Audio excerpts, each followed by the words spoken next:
BJP में कई बड़े चेहरे शामिल हुए हैं। असीम अरुण ने बीजेपी का दामन थाम लिया है। पूर्व आईपीएस अधिकारी हैं असीम अरुण। प्रदेश अध्यक्ष स्वतंत्र देव सिंह ने सदस्यता दिलाई है। ये तस्वीरें आपको दिखा रहे हैं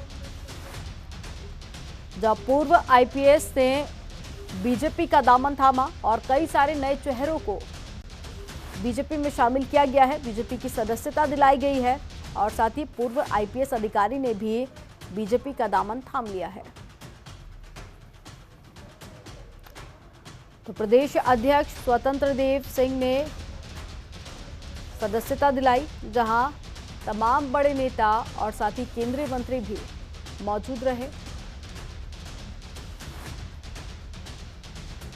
तो बीजेपी मुख्यालय की ये तस्वीरें आपको दिखा रहे हैं उस दौरान की है जब पूर्व आईपीएस अधिकारी असीम अरुण ने बीजेपी की सदस्यता ली थी, जहां उनके साथ में प्रदेश अध्यक्ष स्वतंत्र देव सिंह भी मौजूद थे और तमाम बीजेपी के नेता इस दौरान इस शपथ ग्रहण समारोह में शामिल हुए थे, सदस्यता ग्रहण समारोह में। दलित, शोषित, वंचितों के, पिछड़ों के न्याय के लिए, उनके सम्मान के लिए, उनका शोषण न हो, उनके ऊपर किसी प्रकार का अत्याचार न हो, ऐसे असीम अरुण जी के परिवार के पिताजी भी डीजीपी रहते हुए भी अपना जीवन व्यतीत किया और दलित, शोषित, वंचितों के लिए, सम्मान के लिए रचनात्मक के माध्यम से और पुलिस में रहते हुए किसी प्रकार गुंडे किसी प्रकार का इनका शोषण न करें, इसके लिए संघर्ष करते और न्याय करते रहे। आज उसी रास्ते पर असीम अरुण जी भी यहां तक वो पहुंचे।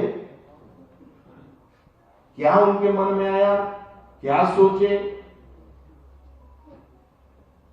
और क्यों भारतीय जनता पार्टी राजनीतिक दल में एक ईमानदार अधिकारी क्यों चयन किया।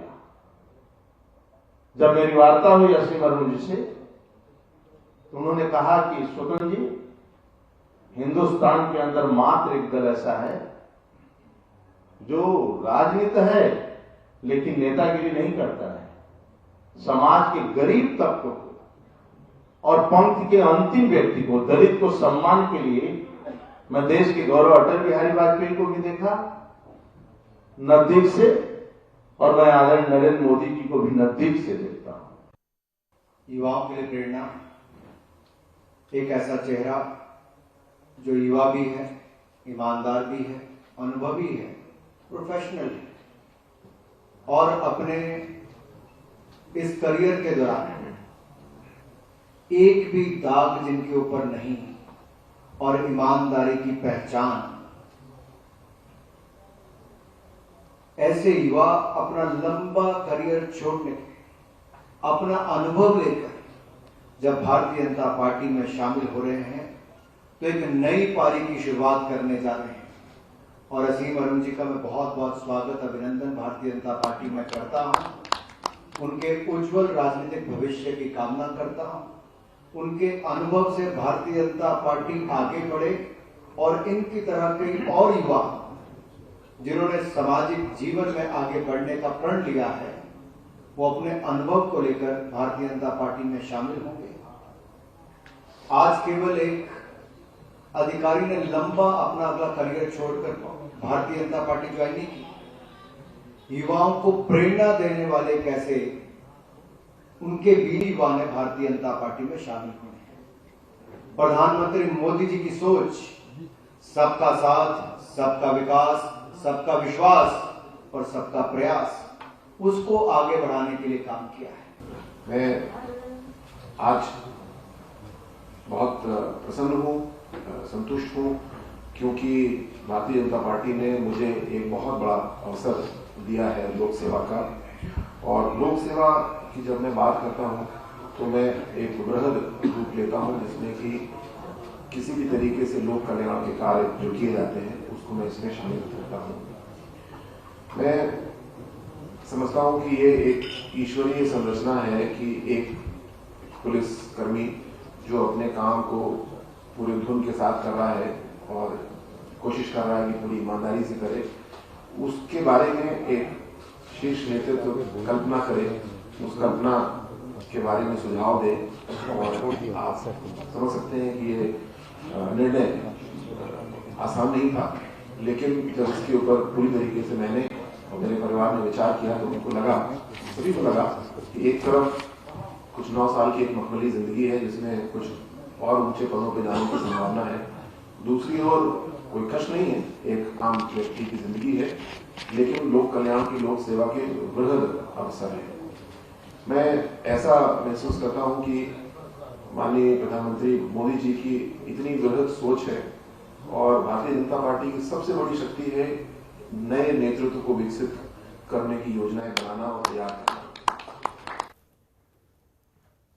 और ज्यादा जानकारी के साथ में संवाददाता सतीश संगम लाइव जुड़ गए हैं। सतीश, जिन नेताओं ने बीजेपी का दामन छोड़ा था उनकी भरपाई अब शुरू हो चुकी है। तमाम आज कई लोगों ने बीजेपी का दामन थामा है, उसमें पूर्व आईपीएस के अलावा और कौन कौन से नाम शामिल हैं? देखिए, बीजेपी का दामन थामने वाले सबसे मुख्य चेहरा की अगर हम बात करें तो असीम अरूढ़ हैं। इसके अलावा अलग अलग पार्टियों के कई ऐसे पूर्व विधायक हैं और कई ऐसे मुख्य लीडर हैं जो भारतीय जनता पार्टी में आज ज्वाइनिंग किए हैं स्वतंत्र देव की मौजूदगी में। अगर हम सबसे बड़ा अगर चेहरा के रूप में देखें तो असीम अरूढ़ पर तमाम तरह की चीज़ें हैं जो इर्द गिर्द सामने आ रही है, क्योंकि समाजवादी पार्टी में पिछले दिनों स्वामी प्रसाद मौर्य पिछड़े वर्ग के हैं जिन्होंने ज्वाइनिंग की। ऐसा बताया जा रहा है कि पिछड़े के साथ साथ दलितों का भी एक तरह से प्रमुख चेहरा हो सकते हैं।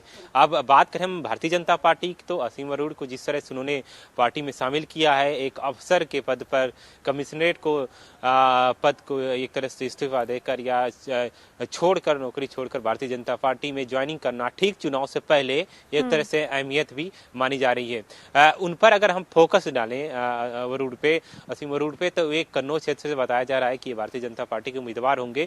कन्नौज वह क्षेत्र जो समाजवादी पार्टी के लिए एक तरह से गढ़ माना जाता है, यानी तमाम तरह की जो सत्ता रही है समाजवादी पार्टी की या अभी की बात किया जाए तो वहाँ पर बताया जा रहा है कि इसको मात देने में किसी की भूमिका नहीं बन पाती है। लेकिन एक दलित चेहरा को पेश कर कर भारतीय जनता पार्टी ये दिखाएगी कि हमारे पास उन नेतृत्व के लिए या उन नेताओं की कमी नहीं है जो आपको टक्कर नहीं दे सकते, यानी कि टक्कर देने के लिए ऐसे नेता की ये बताइए क्या टिकट देने को लेकर भी उम्मीद जताई जा रही है? बिल्कुल, जब इन्होंने अपने पद से छुट्टी ली यानी कि नौकरी छोड़ा तो उसके बाद से ये आस लगाए जा रहे थे कि भारतीय जनता पार्टी की तरफ से असीम अरूढ़ को टिकट दिया जाएगी। इसकी वजह इसलिए है कि आपको हम बता दें कि कन्नौज क्षेत्र ऐसा क्षेत्र है जहां पे वाल्मीकि समाज है और भारतीय जनता पार्टी वहां पर कमजोर मानी जाती है। अगर दो दलित चेहरे की बात की जाए तो रामनाथ कोविंद जो कानपुर क्षेत्र के उधर के पश्चिम यूपी की बात किया जाए तो उधर से आते हैं, लेकिन दूसरे तौर पर अगर अफसर के तौर पे देखा जाए तो ये कहीं न कहीं भारतीय जनता पार्टी भरपाई करेगी इनको उम्मीदवार के तौर पे घोषित करके। इन्होंने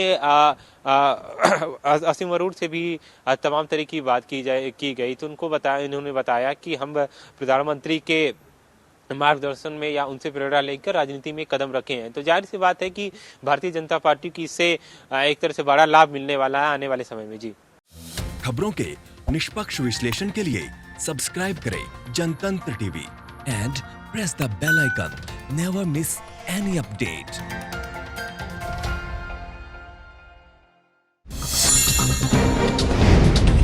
डाउनलोड कीजिए जनतंत्र टीवी ऐप को, जो कि अवेलेबल है गूगल प्ले और ऐप स्टोर पर। अधिक जानकारी के लिए अभी डाउनलोड करें।